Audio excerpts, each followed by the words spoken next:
isso é coisa de pastor Cândido, futurístico, né? Algo do Apocalipse, algo que era escatológico.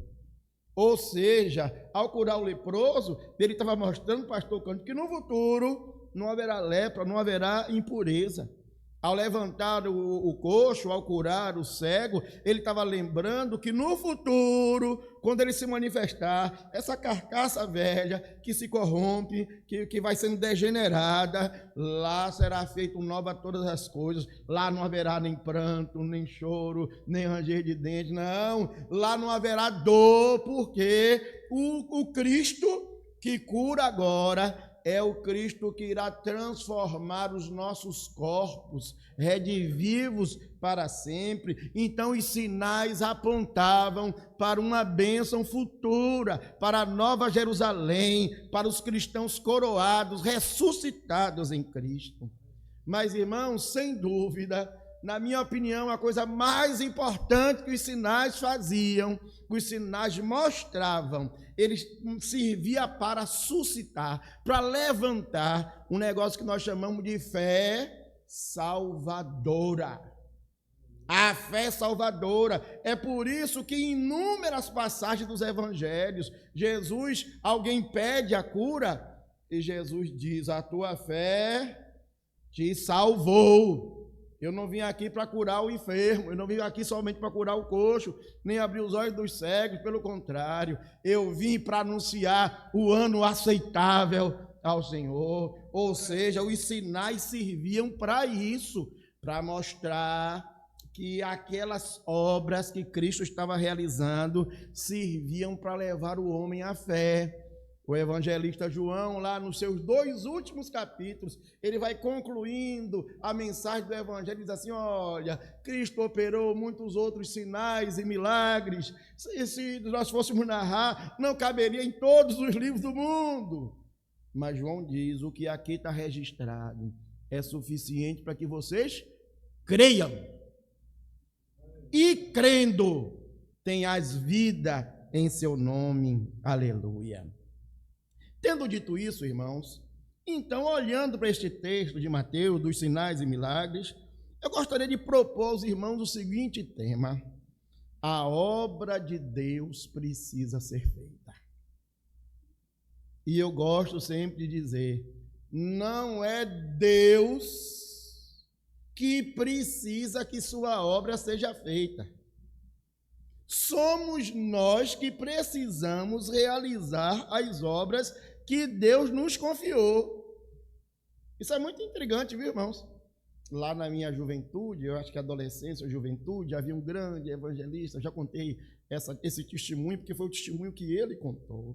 Um grande evangelista lá nos Estados Unidos, e se tornou um evangelista mundial, e estava no sábado, todos os sábados na televisão e nas entrevistas. Então, era um grande nome, um homem de Deus, como todos os homens pecadores, miseráveis. E ele foi pecou, e foi um escândalo feio. Mas a gente espera para ouvir o pior depois, né? E ele, contando o testemunho dele, depois de arrependido, depois que pecou e se arrependeu, ele fez: meus irmãos, meu pecado começou. Não foi aquele adultério. Meu pecado começou na minha soberba. E ele conta, dizendo: olha, eu entrei no estádio lá de Buenos Aires, acho que é Bombonera, né? Entrei em Buenos Aires, pastor Paulo, para pregar, o estádio estava lotado. Quando eu botei a cara assim fora e vi aquele estádio lotado, eu disse no meu coração: Deus precisa do meu ministério. Então é Deus que precisa de mim, Júlio. É Deus que precisa da minha inteligência, é Deus que precisa da minha capacidade. Ele diz: exatamente naquele momento que minha queda começou. Porque Deus não precisa de nós, mas nós precisamos realizar a obra que Ele nos confiou.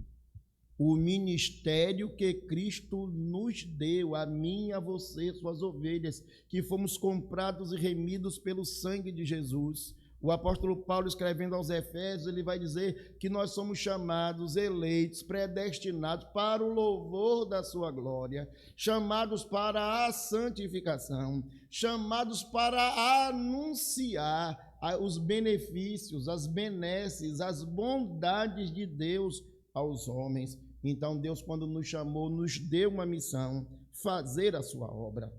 Então, eu pergunto, como é que a obra de Deus precisa ser feita?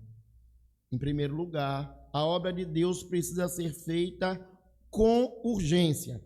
Veja só o início do versículo 16. Só as duas palavras. Todos juntos? Chegada à tarde. Vamos dizer de novo? Chegada à tarde. Pronto. Era de tarde. Talvez, Júlio, hoje a gente não tenha ideia da dimensão do que é isso aqui no texto.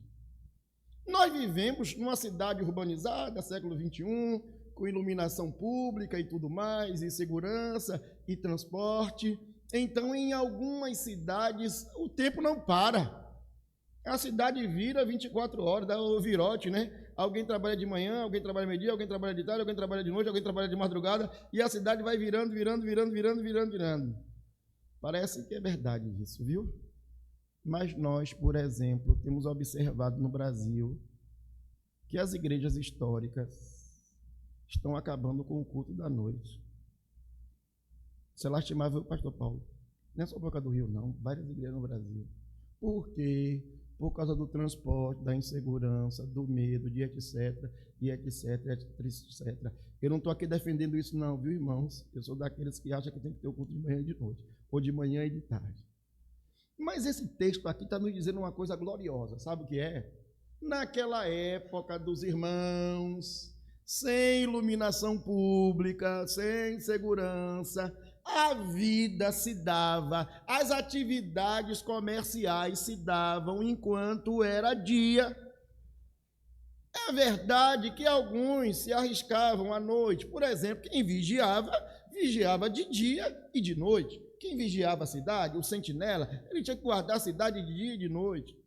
O evangelista Lucas, lá no seu capítulo 2, que vai narrar o nascimento de Cristo, ele vai dizer que os pastores guardavam as suas ovelhas quando? Nas vigílias da noite.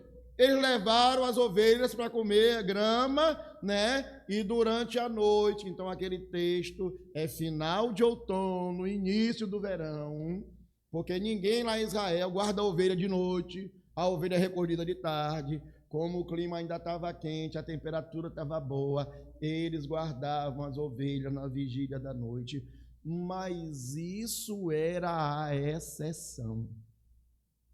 Durante o final da tarde, as pessoas se recolhiam para as suas casas, porque durante a noite ninguém podia trabalhar. O evangelista Marcos, no capítulo 1, 32, narrando esse texto, Marcos diz assim: à tarde, ao cair do sol, se ao cair do sol, a gente já está imaginando aí, né, 4, 4h30, 5 horas, ao cair do sol, trouxeram a Jesus todos os enfermos e endemoniados. O evangelista Lucas, narrando o mesmo texto, no capítulo 4, versículo 40, diz assim: ao pôr do sol. Então, Lucas vai mais detalhado, já não era mais 4h30, 5 horas, já estava dando 6 horas, já estava dando 18 horas. Ao pôr do sol, todos os que tinham enfermos e diferentes moléstias lhes traziam e ele os curava, impondo-lhe as mãos. Irmãos, Jesus tinha passado o dia inteiro trabalhando. Nós já vimos expondo o texto nos versículos anteriores. Ele tinha ido à sinagoga, ele tinha estudado a Bíblia com os judeus na sinagoga, ele já tinha ido para a casa de Pedro e lá curara a sogra de Pedro. E agora, no final da tarde, ao invés de se recolher para dizer, eu vou descansar, Jesus continuou fazendo a obra que o Pai lhe confiara. Era a certeza, Júlio, de que a obra de Deus é para ser feita agora, já.